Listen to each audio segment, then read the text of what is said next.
We can start our presentation.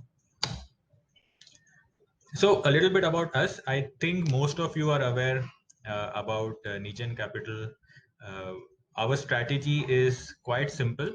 We want to invest in high quality companies, but we want to do it in a different way.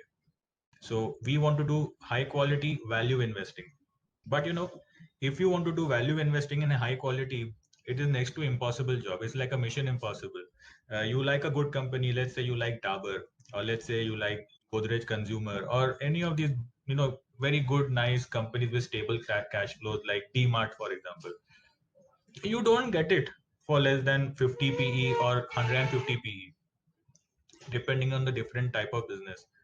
So, how do we do value investing, but in high quality companies? And I don't want to go out and buy ONGC or NTPC or ITC for that matter. I want to buy a Dabur type of a good business at a very cheap price. So, after a lot of deliberation and over my years of evolution as an investor, I started quite early. So, over the years, it's been now 21 years, I realized that a great place to invest with a value investing philosophy, but in high quality names, basically getting high quality companies at a cheap price, is special situation. Most of you, some of you who may have read my newsletters or may have seen some of my other videos would know special situations have many variations like demergers and promoter change. So this is a very good way of doing value investing in high quality names. Other thing that we do is technology investing.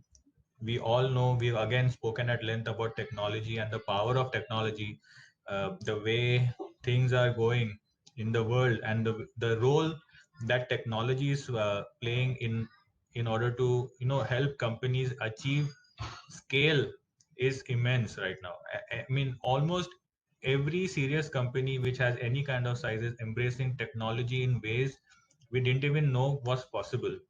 So we are actually at a dramatic pace. The whole world is getting towards digitization. We are embracing e-commerce. We are embracing the internet. Like you want to listen to music, you just go on YouTube, type the name of the song, is free. And in that free model, you are getting music for free. The music company is getting ads from YouTube. They are getting ad revenue, and YouTube is also making a lot of money. So everyone is making money. It is a absolutely outstanding thing that is going on in the world right now, thanks to the power of technology. I mean, things have changed dramatically, and whichever investor right now is not focusing on technology as a core focus area, I think may end up missing out on possibly the best trend ever. This is a big mega trend that has already started, especially in India, is just getting started. And we are lucky, you and I, that we are at the right place at the right time. It's not like we were American tech investors when Amazon came or when Netflix came in 2004. Netflix came. We didn't know, there was no past data. It was just a leap of faith that invest in this, and 10 years, 20 years, it will grow and will make money. If you'd invested in Netflix in 2004, you would probably be up 27,000% right now. The best part is that we are in a space in India at the right place at the right time, where we have the benefit of data as to what happened in America, what happened in the Western world with technology stocks, and we need to now focus on our Indian stocks. So there are two ways of looking at it. Via the PMS, we can invest directly um, in the companies. Like when Zomato lists, we have no option but to apply in the IPO and go with the ride. But we also thought, why not create a startup platform whereby we can also offer startups, whereby we can aim to invest in these companies at the early level. So this is a little bit about us as to what we do. It's a very exciting time. I wake up every day and I think, what is going to happen next. It's really, really a great time to be an investor in India. And I think we should not let this bus pass. This is already getting to a stage where I feel next many years are going to be years filled with prosperity, especially in some pockets like technology. If you're a special situation investor, you are going to do very good. So with that, I think we can start with our first slide. So I wanted to talk a little bit about wealth creation as a principle.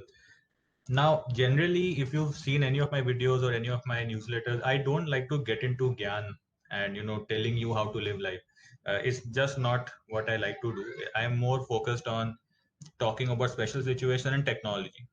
That's what I like to do. But I'm a little bit sad about one particular thing, and that's why I thought ki maybe it made a little bit of sense today to talk about the you know what is wealth creation all about. Every time I talk to anybody at a family event or in a party or any prospective client for that matter, the first question is, what about the market? Is the market expensive? I think the market is too expensive. I think I need to wait. And I feel a little bit sad by this is because, it's impossible to predict whether the market is going to fall or the market is going to rise with a fair degree of certainty. There is always a kind of a coin toss in terms of predicting market moves. I've had a lot of people in our PMS. I can give you an example from data. So in our PMS over the last few years, where as the market would go up, a lot of clients would pull out money, saying that, oh no, it's gone up quite a bit. Now I'll wait for it to come down. Or else, whenever I spoke to a new client, they would say, I want to wait for markets to be a little bit more realistic and then I'll invest. And I compared that with the clients who just stayed put, who just did not do anything. They just stayed put, and the kind of difference in the performance of the person who stayed put versus the person who was very interested in or very afraid of a 20% fall or a 10% fall, and they wanted to get that 20% fall timing just right. So it was that's the reason I wanted to talk about this. So there was a very clear message from Mr. Peter Lynch, and he said that more money is lost in waiting for a correction than in an actual correction. And when you read it as a theory, you think, okay, well and good, he's saying something. But now, being in the fund management industry and actually as an investor and actually comparing my data with lots of client data, I can come to the conclusion that it was the most golden words anybody could have said. You are ending up losing on money in the process of timing the market than what you would end up losing in an actual fall. A lot of opportunity cost, especially in a place like India. There is tremendous opportunity cost now to kind of just take a hold back and say, I'm not going to invest right now. So I just wanted to talk about a few things in this topic. First was just stay invested. It is very simple. Investing is very simple. You don't need to even go on TV and go and see what is happening in CNBC. You don't need to even see what is happening in the budget. I think I have not seen the last 4 or 5 budgets. I have no idea what happened in the budgets. Uh, if you just keep it simple, and let's say that you don't even understand stocks, you don't understand anything about stocks. If you just went out and bought some ETFs, which are basically exchange traded funds, and you made a bunch of those ETFs and you just put it in your portfolio, you'll do good. I mean, you're not going to set the world on fire in terms of getting extraordinary returns over time, but you will make money. You will not lose money. Then I wonder, then what is the point of playing dog and the bone with the stock market? Or what is the point of doing FNO, speculation, intraday trading? Yes, people also make money doing that, but then you have to get a level of sophistication and do it full time. You cannot be a part-time intraday trader, for example. You are not going to be here nor there. Your job will suffer because of the stress that you have in your trading, or else your trading may suffer because your job may suffer. So it's just not worth it.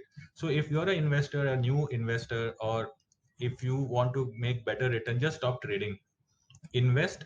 And if you don't even understand stocks, that's absolutely fine. Buy ETFs and you don't need to worry about anything. Buy a bunch of ETFs, different types of ETFs, and just put it in your portfolio and see the magic. If you want, just do a paper trade. Just tomorrow, identify a bunch of ETFs and put it on paper that you have mentally bought them at this price, that much quantity, and keep it. I always do this myself. Like Google Calendar is very helpful. Keep on Google Calendar a message to yourself 5 years later that on this day I bought these ETFs and let me see how this is going to do after 5 years. You'll be amazed the messages you receive from yourself after 5 years. You will be amazed at to what was so simple but you were not doing. And when you receive that message after 5 years, it is just amazing. It's a new way of looking at things. So try doing that. So stay invested. Rule number one, whatever happens, stay invested. You have a beautiful tool called SIP. And what we do is opportunistic SIP. Every time the markets fall, basically not just one stock, the entire market and your entire portfolio, they fall 5 to 7%, buy some more. They fall some more, you buy some more. So keep having this simple good habits. SIP karo, khush raho is the mantra that you need to have. The second point is basically a continuation of the first point. Keep it as simple as possible. Now, if you understand a little bit about the stock market, that's absolutely fine. In fact, I have now come to the conclusion that the lesser you know is better for you, because the more you try to put more intellect and more strategies, more, charts and Fibonacci and this and that, what everything, if you just keep doing more of these things, it's just going to take up mind space. You just have to keep it as simple as possible. Just focus on growth, focus on return on capital, focus on good quality promoters, and if you are able to get these three at a reasonable valuation, that's it. Nothing else has to be done. If you own a nice IT company which qualifies on these parameters, or a nice consumer company like a FMCG company that qualifies on this, or a nice pharma or a chemical company, just own a bunch of them and you're set. Kuch karna hi nahi hai. And yes, you will buy this and there may be a terrible correction, and the correction may last for 5 years. And you may feel ki, market mein aake kya kiya galat kaam. It's not like that. In fact, the day you feel that market mein aake galat kaam kiya, that is the time to aggressively invest in the market, because that time even you have given up. So stay invested, keep it as simple as possible, do SIP, and nothing else is needed. Nothing else is needed. You will keep making lots of money. And after the fifth year of correction, where you've not made any money for 5 years in a severe bear market, on the sixth year, when the bear market turns into a bull market, you will end up getting 20 baggers in your portfolio. And your long-term CAGR will be a very satisfactory, in fact, a very handsome CAGR if you have done SIP over the course of 5 years. So it's as simple as that. Do not get into too much complications in life, and keep it as a founding principle. Now, innovation. How do you think about, you did the first two things. Now you have the basics right. Now, if you want to actually create alpha, and if you have expectations in life where I really want to aggressively, you know, go to a next level of speed in my portfolio, then do innovation in your portfolio. Then you bring special situations. Then you do technology investing. Then you do startups. Figure out new things. Maybe take another job, or go on YouTube yourself and become an influencer yourself. Get that extra income and invest in the market. There are many things to do innovation, but know this: the key to becoming a big player, if you have aspirations to become a big player, you will have to innovate at some point. But before you get to innovation, just keep point number one and point number two in mind, because they themselves are enough for wealth creation. Point number three is for experts. Now you spend a few years in market, now you know exactly what is what. Get into innovation. So this is my little bit of, I wanted to share this. I know a lot of people may not be interested, because everybody is in a different state in their lives and everybody sort set with their strategy, but I just thought it was relevant, so I thought we'll speak a little bit about this. So again, in continuation with the previous slide on the same topic, how we want to keep it simple, there are another set of rules. Just do not work on tips. If you are going to buy anything based on somebody else's tip, it's better to give him money and let him manage it for you. Like if you hear Mr. Junjunwala talk on TV, he says that he has bought Steel Authority of India, or he has bought Lupin or Titan or whatever stock. Or let's not take any example of one person. Anybody on TV comes and says, I have this, I have that. I also say na, that I have this, I have that. Do not listen to us, because we have our own plan in mind, what we want to do. And maybe if the plan is going to not work out, for example, or maybe when the time comes to exit it, we may not remember to tell you that, you know exit this please. I try my best to update. I updated about strides, I updated about many other things, but sometimes I may forget, and most of the people will anyways forget. So always, if you want to create wealth in market, stop working on tips. The only one tips I like in the market is Tips Industries, which is the only one tips I like. So that is one I wanted to give an advice. The second one is, this is very important. We get invested, right? I'm telling you to stay invested and ride it for a long period of time. But a very core fundamental process or fundamental tool that is needed in this is a SIP power. Like if you're going to stay invested and if you don't have money for SIP when the markets does fall, for example, that is a little bit of a handicap. What if you figure out a way to increase your SIP power? I don't know, maybe you can cut your costs or increase your revenue, or maybe, just, I don't know, just do something to earn more money by like a second job, for example. We're all working from home. Most of you may be working from home right now, or maybe having an option to work from home. So when we work from home, we can do something else also. The whole point is, if we can figure out a way, I know it's very difficult and it's just, theory from my end, but it's theory which makes sense. And I've realized over the last few years of my journey in the market, there have been times when the markets fell and I knew that this is a screaming buy, but I never had the money to buy. So I actually made changes with myself. In I was anyways a full-time investor. So we started a PMS. I have no need to do PMS, but you do things to get to a goal. So if you can also figure out a way to do it, it will help you in ways you can't imagine. Like, we need to sit and realize Mr. Warren Buffett, many consider him the best investor in the world, genius, so on, different ways to explain him. But I feel the most important thing that he ever did in his life was, yes, he's a great investor, but he ended up figuring out the way to grow in the stock market. He created float, which was amazing as a concept. He always had money when others never had money. At every single panic bottom in the stock market, you would hear Warren Buffett ne paisa lagaya. So he had his core investments like American Express, Coca-Cola, and few other stocks, Apple.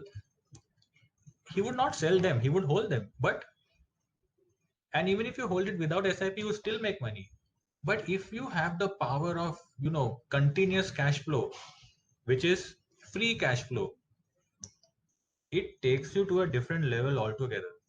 It makes you emperor in the market. You will change as an investor. You will not be scared anymore, knowing that my bank balance keeps increasing over time, and this investment I can take chance and let it be. I don't worry about drawdown anymore. So this is something that one must seriously consider and think about, having many ways of getting, more income streams. And of course, the third is temperament. This is most important in the market. When you invest and when you like a company, or not just one company, you like a bunch of companies, and you think that, it's going to go up, and you have the data that things are good, and then for whatever reasons, for temporary basis, things look bad and interest rates go up, and maybe for 1-2 years interest your earnings may fall also of your portfolio stocks. But even then, it's important to stick to Rule number one that I told you, you have to stay invested for a long period of time. And this comes from temperament. If we build enough temperament in our investment approach, I think no one can stop us. Just have the right temperament. And if after everything, and if you don't feel that, a 20% or a 30% or a 40% fall, if that may bother you, then the stock market may not be the right investment option for you. You should be better off in a different kind of asset class, because stock market is volatile by nature. It is going to go up and down, but it is designed by capitalists for capitalism. It, in the short term it is very volatile, but in the long term it has to go up. It does go up. Yes, there have been periods where 10 years, 15 years also maybe stock market doesn't do anything, but over a very long period of time, if you stay invested, you're going to do good. So this is about me talking about Gyan. I'm so sorry if anything that I said may have offended anybody, but it's just that some simple truths I wanted to talk about, and something that we should keep an eye on. So as I promised that after Gyan, we'll do a little bit of Kaam Ki Baat also. I hope you did not think that I'm just going to come and talk about theory and not do some proper live case studies with you. So I thought we'll discuss a couple of stock ideas, but before we get into deep into them, just a disclaimer which is at the bottom of the page. This is not an investment advice at all. This is just educational purposes. We already own these stocks in our portfolio, and we may have biased views, and of course we could be wrong. So we know how to manage our risk. So if anything, anybody, any of the viewers are acting on anything that I'm talking about today, please consult with your financial advisor before doing anything. So the first company I wanted to talk to you about was Make Money Finechem. Now I wanted to talk about this since a while, since a long while. I wanted to talk about this, but the demerger was pending and it was not the right time to talk. And I feel today, finally, I feel relieved that I can talk about it. So I'll give you a small snippet about it. Um, Make Money, we need to go in history a little bit. Before the demerger, Make Money used to be three companies. They had a pigments division, they had an agrochemicals division, and they had a basic commodity chemical division. Now, it's important to understand that markets don't give valuation for any three. Pigments, markets will not give valuation. Agrochemical, which is a decent average agrochemicals business, market is not interested, no valuation. And basic commodity, of course, maybe 10-15 P, but nothing better than that. So this was Make Money before demerger. Not very attractive for a person like me. I would never buy it unless offered at a very low price. What happened next was very, very interesting. Something that we need to know about the promoters' intentions. The promoter group of Make Money, I don't know whether I'm allowed to say it or not, but I'll say it anyway. They did something a little bit sneaky. Legal, it was absolutely legal what they did, but it was sneaky. They used a very interesting way of increasing their stake in this particular company, Make Money Finechem, which was a subsidiary back then, by a move which was not very liked by the market. And when they did that, they knew they're taking the risk of the market's anger. And sure enough, the stock fell after they did this. Uh, and they were fine with it. I think they knew what they were doing anyway. So they did something by which, in a nutshell, their stake went up in the company at the expense of the minority shareholders. So the intention is what I want to talk about, not what they did. What they did is over, is history.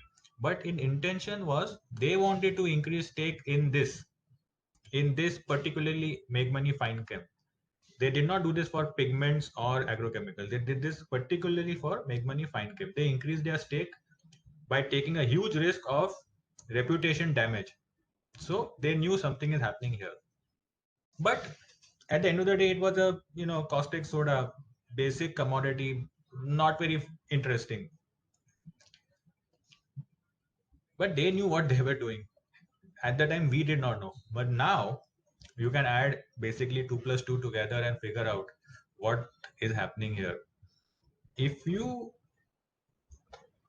actually dig Make Money Find Chem, and if you see what the plan is, currently 100% of the income comes from commodity chemical business, which is okay, so 10 15 PE maximum, not more than that.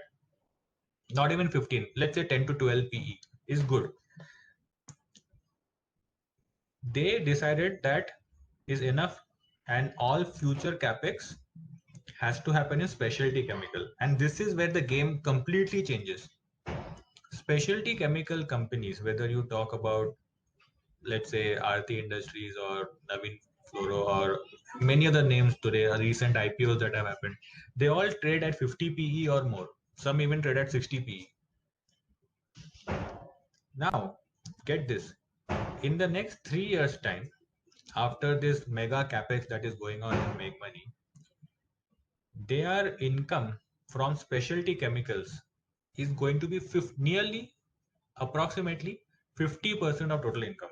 So 50% of income is going to be high quality earnings coming from specialty chemicals, where they are going to be the only suppliers for those chemicals in India.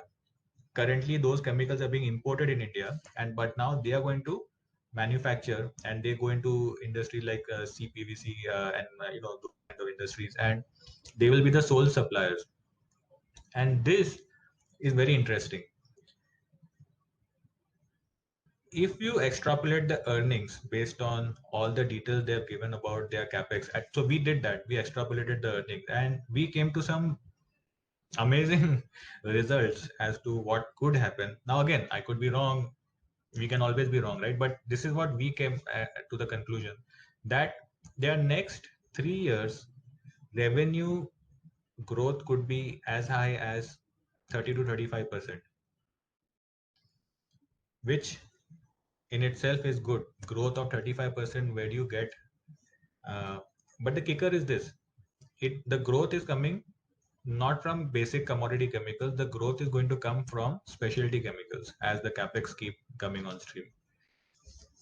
The next important thing is, if you kind of figure out on margins, if they get to a 2000 crore kind of revenue number, and if they do the margins, which I think they could do a 660 crores EBITDA number.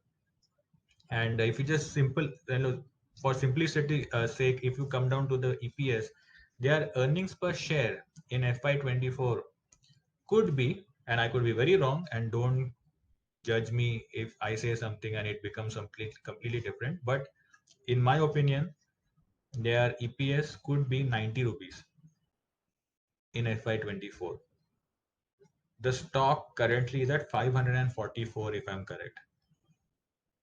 So you are practically getting this at 6 odd PE on FY24 numbers. And it's not a FY24 story where at FY24 it'll just stop growth.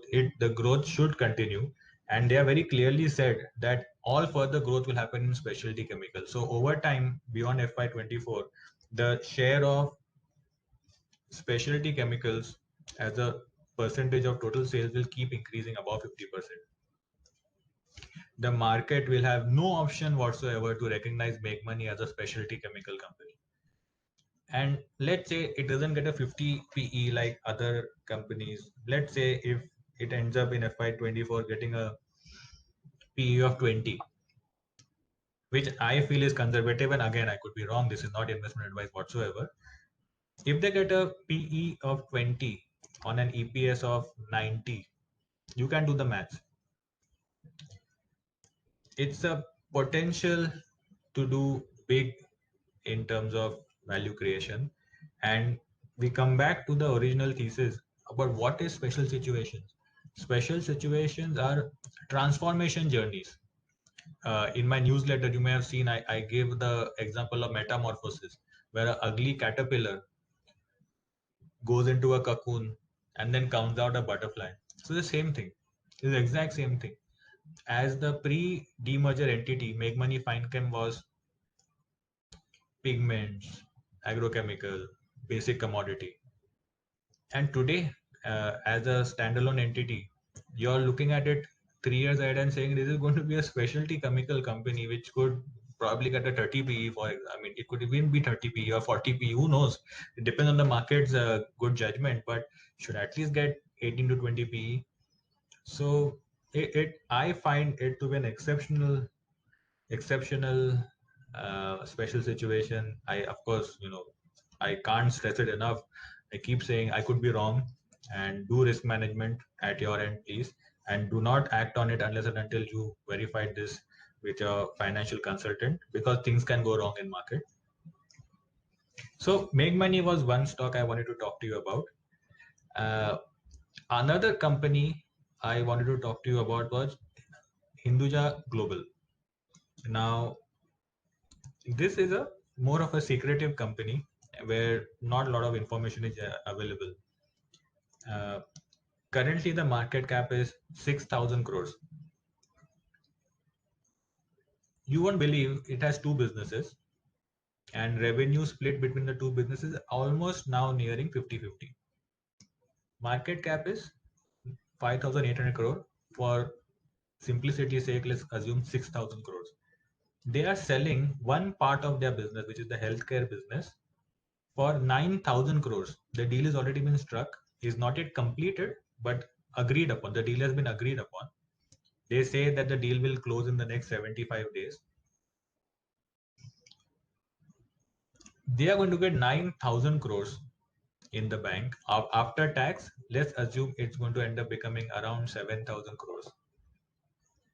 Basically, the company's market cap is, the company's price per share right now is 2,700 odd per share, but the cash on the books post tax will be 3,300 rupees per share.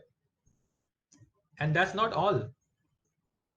It's not a plain vanilla that the whole business is sold and you're getting cash and you're going to pay out like Majesco. It's not like that. Yeah, they have a business whose EBITDA is approximately 230 or 240 crores. They already have that. So not only are you getting the cash on the books for free, which is more than the market cap, you're getting an actual proper business, which is, admittedly, it's not a very exciting business. It's a okayish business, average business at best. It's not a great business, and it's growing at, let's say, 10-12%. It's an improving business, but you're getting that for free, in my opinion. Again, I could be wrong, but I feel the business is available for free. Here, the risk is that what if they don't pay out the cash to shareholders? That's a risk. Or what if the deal only falls apart? That is another big risk. But if you were to assume that the deal will go through and the promoter will act in the best interest of the minority shareholders and return good part of the money that they got via buyback or via dividend, whatever is the best tax efficient way, this could be a very nice, what Warren Buffett used to call a cigar butt opportunity, where there's one smoke left, but it's a free smoke. You can't really lose. But again, uh, there are many risks which I already highlighted. Like, what if they don't pass out anything, and they use it up in a new venture? They talk about getting into a technology venture, which sounds exciting to me, but what if they fail in that and use up all the cash proceeds? And then that's a risk. Then you can end up making a loss also. But I normally like to be an optimist, and I like to look at what can be. That is where I start from. And then I look at the downside risk. But from what can be, if they get it right, this could be a fantastic investment opportunity. So, just wanted to discuss Make Money Finechem in detail, in a brief, and Hinduja Global in brief. I'll write in detail in the newsletter on Monday and Friday. Maybe we'll be able to highlight some more things. But again, before I go to the next slide, I'd like to say that this is for educational purposes only. This is not investment advice. I'll say it again. And we are biased because we already own. And, you know, as I said, don't go on tips in the previous slide. Don't go on other people's tips. Do your own work. And after doing your own work, if you like it, then yes, you have to do your own risk management, or else you can go with Negen Capital and you don't have to do these works ever again. You can just, let someone else handle it for you. So yeah, so this was about these two uh, companies that I wanted to talk about. I hope this particular slide has added some value to you. If it has, you can just, let me know later. So this, I focus a lot on startups nowadays, and it's what I've written here is very important. I don't like to do too much of theory and make a huge presentations where I have just, point after point of theory. It's just I want to be able to deliver actionable thoughts and actionable insights to you, so that you as investors can get a feeling or pulse of what I want to say. So growth is never by mere chance. It's a result of forces working together. You're not going to end up becoming, or end up getting to superlative levels unless and until you do what is the right thing right now. And I am of the firm opinion that startups have become an asset class already and should be a part of the modern day investors portfolios.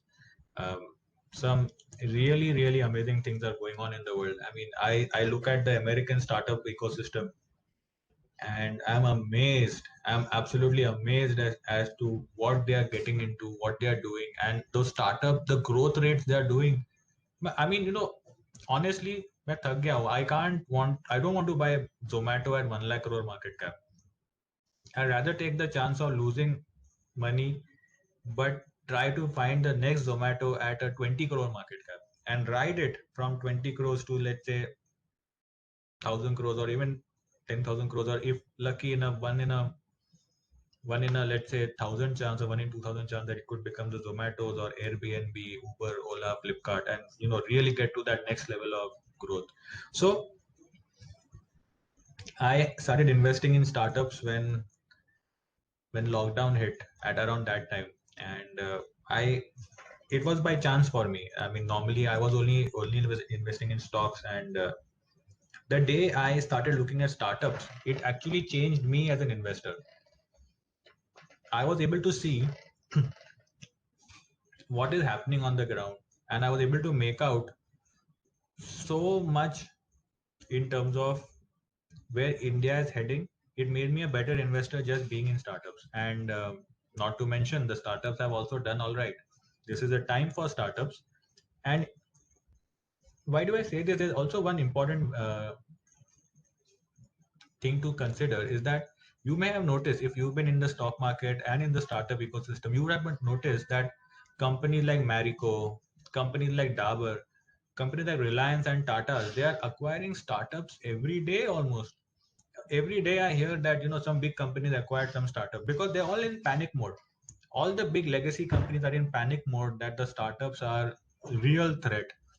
And you may see that Marico acquired a company called Beardo, and I see the con call, you know, the transcripts of the con calls, and I come and I see that all of these companies are very clear to mention, our sales are X amount, but our e-commerce sales have touched 8%. Our e-commerce sales have touched 10%.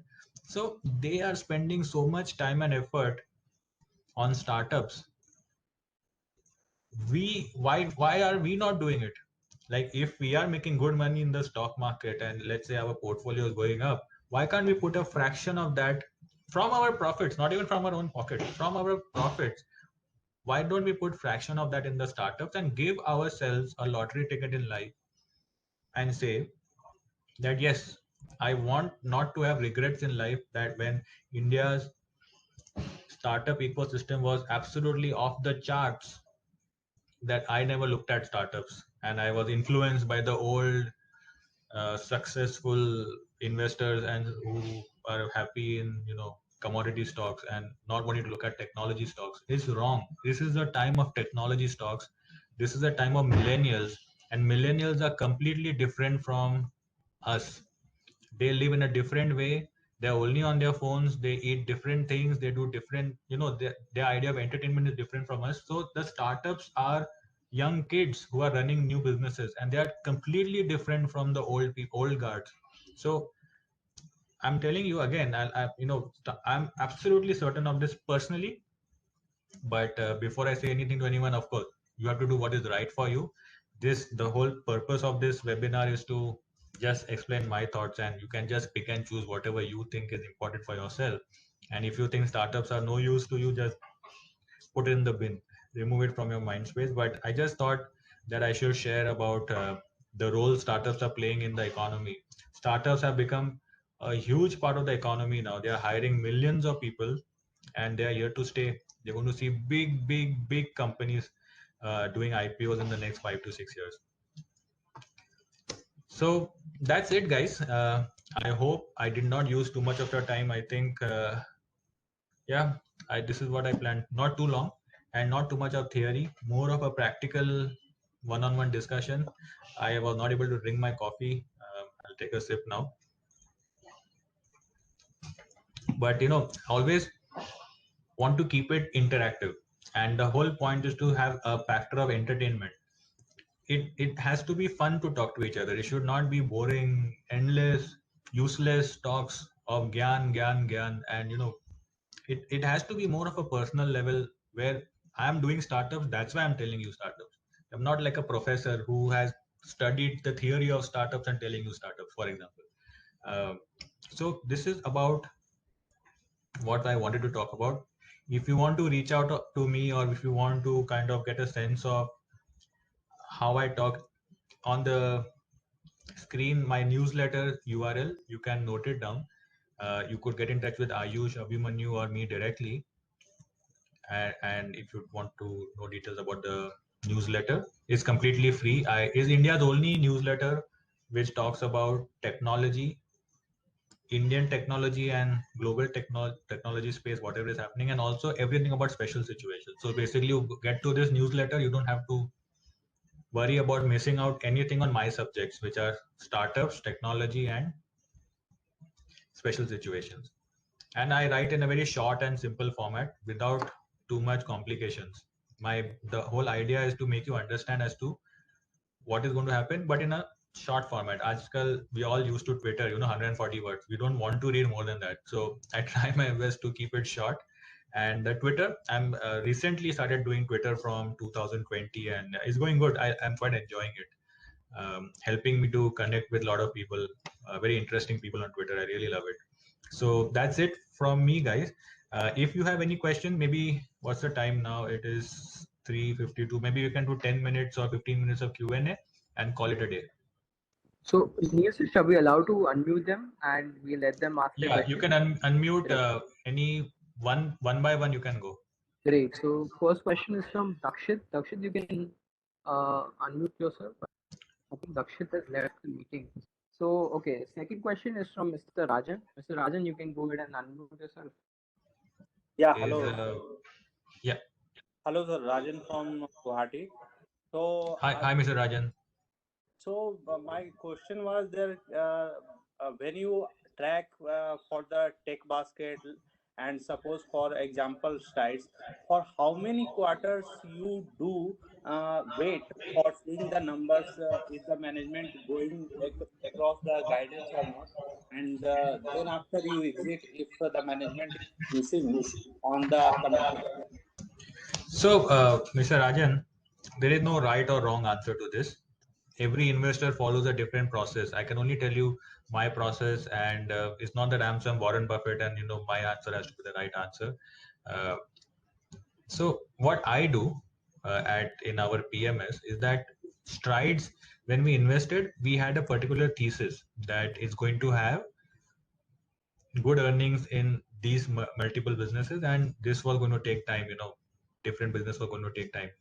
When the result came, their US business, where we thought they are going to grow, their US business performed terribly, and it was nowhere close to what they guided in the previous con call. And from past experience, in the past, I would just hold on and say, oh, no, it's just one bad quarter and don't judge it, and just hold on to it. The business will come good.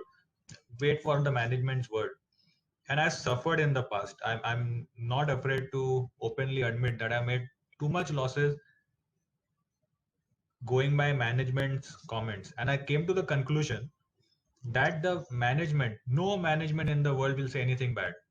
Even if something bad is happening, they will sugarcoat it and they will say कि नहीं सब अच्छा है, सब अच्छा चल रहा है. We as investors don't need to fall in that trap. If somebody is guided something, and let's say if they miss on the guidance by small amounts, and then the stock falls, it's okay. No one can be 100% certain. So if somebody says ki growth in the coming quarter or in the coming year should be, let's say, 20%, and he in Q1 the growth run rate comes to something like 17, 16, or even 15% growth comes, that's okay, because many a times you cannot be absolutely certain from quarter to quarter. But if some company says the 20% growth will come and they do -5%, that means either the business is so volatile that the management has no idea how to predict, or else he is absolutely lying to you. So as an investor, you need to have an approach of a computer. Remove emotions as a process out of it. Remove your ability to think on emotions and just follow the numbers. If the numbers, as per your thesis, are supposed to be plus 20% for this year, and many a time what happens is that they'll say plus 20%, but the number comes plus 16%, but the stock market gets unhappy and the stock falls 10%. That's okay. I will not sell in that matter. But when they're promising 20% and they deliver -5%, I don't care who they are, where they come from, just sell and figure out the next idea, because there are unlimited ideas. There is no, you don't have to be married with only one idea. And we need to learn how to book a loss. I have seen unlimited examples where investors buy a company and they are eager to book profit, but they just cannot let go or book a loss. I think it should be absolutely opposite. You should not be eager to book profit, because when you are right from day one. And when you're right, just let it ride. I mean, just let it go and ride with it. But when you're wrong and you stick with a wrong decision for a long period of time, it can really, really make you suffer on your CAGR. Your annual return is most important. So in my opinion, I wait for, whether it is 1 quarter or 2 quarter is okay, but I wait for the guidance. And as per the guidance, if they are near the guidance, I don't mind.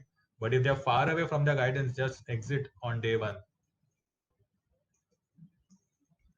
So we did the same for Strides. We just exited it. The price was, we got in at 770 when the bad numbers came. Let's not call it bad numbers, but when the numbers came below my estimates by a big margin, we exited at 710. We had no intention of waiting and seeing what happens. Great. So, sir, I think we'll take a question directly from chat box, since it's taking a lot of time. Yeah. So what I'll do is I'll just see whatever I can see from the chat box, and I'll answer anything which I find relevant. There was an interesting question on the startups. Yeah. There was a question from Mr. Sripad. He was asking, how do you invest in startups as a retail investor? Is there any minimum cap? Yeah. So there are two ways to do it. Investing in startups. Currently, there are many startup investing platforms for angel investors. So typically, investment size per startup is as low as 3-4 lakh rupees. So it is affordable. 3 to 4 lakhs is affordable. But before getting into startups, one should be very, very aware that the failure rate of startups are very high, and it's not directly wonderland that you will invest in startup and you will invest in a 1 lakh crore company. Maybe the first 10 startups you invest in go to zero, and your first 10 investments go crash and burn to zero. But that's not the game. The game is to invest in lots of startups and spread your risk over time. But know this, that is a high risk, high reward game. it is not very favorable for very conservative investors who, for example, cannot afford to lose any money. So understand who you are, and if you have an appetite for risk, then consult with your financial advisor and invest in startups. Now I can tell you where to get the startups. You can invest in all these different platforms like venture catalysts or less ventures, or there are many other things like angel list. Just register on it. It's registration costs are not very high, and you can, they keep presenting ideas, and whichever idea you like you can invest. What we have done is we have launched our own startup platform for our clients, and we present ideas to our clients. We go through all the startups in the ecosystem, and whichever startup we like we present to our clients. We, what we want to do is we want to make startup investing accessible to our clients, because if you go and try and invest in startup, there are thousands of startups. How will you figure out which startup is good? So what we do is we do our initial analysis, and whatever we like we say, okay, this seems good. And of course then you have to do your own work also, but we bring on the table some decent ideas which we feel is good. Great. Okay, so do you have any view on RT Industries, which might be having a similar situation right now? Yeah, so RT Industries is a brilliant group. Okay, is RT Group is brilliant, and RT Industries just announced the demerger of their pharma business, which I find to be a very interesting demerger. But you must know that in demergers it takes nearly 2 years from announcement to actual demerger. So as of right now, it's no point. If you're doing it only for the demerger, then no point buying it right now. You can wait. And I'll tell you an interesting thing. Some months ago, RT Industries had another demerger in a company called RT Surfactants, and we had invested in that, and it was one of the best demergers of all times that I had participated in. The stock listed at close to 500 rupees, and all the big investors started exiting because it was a very small part of RT Industries. It was just a 300 crore market cap company, and RT Industries is a multi-billion dollar market cap. So the big investors had no interest in this small thing. So the stock fell from 500 to 222. We entered in our PMS at 222, and within a few months, once the selling stopped, 222 ended up going to 1800. See the power of demergers. See how you can do value investing in high quality companies. If you buy RT Industries, you have to pay 50 PE, right? But if they have a baby, which is a demerger, and a small company comes out, you get it for less than asset value. So value investing is alive in high quality companies, but you need to know where to look. So demergers are a great place to look at value investing. So the coming back to the original question, of course, the RT industry demerger is pretty interesting, but a long time away. Great. So you are more interested in APIs, the pharma side, the chemical side. Yeah. But I'll be more interested once the record date is announced. Right now, it's too early to look into it. Great. Okay. Next question. I think we'll just take maybe two more questions. Then we'll Yeah, two more questions. That's it. Okay, great. So the first question is on Zelmov side. The question was, Zelmov is investing in the startup ecosystem. Do you have any view on that? I'm sorry, I didn't catch you. What did you say? Zelmov. Zelmov. Yes. Yeah. That is investing in the startup ecosystem. Do you have any views on that?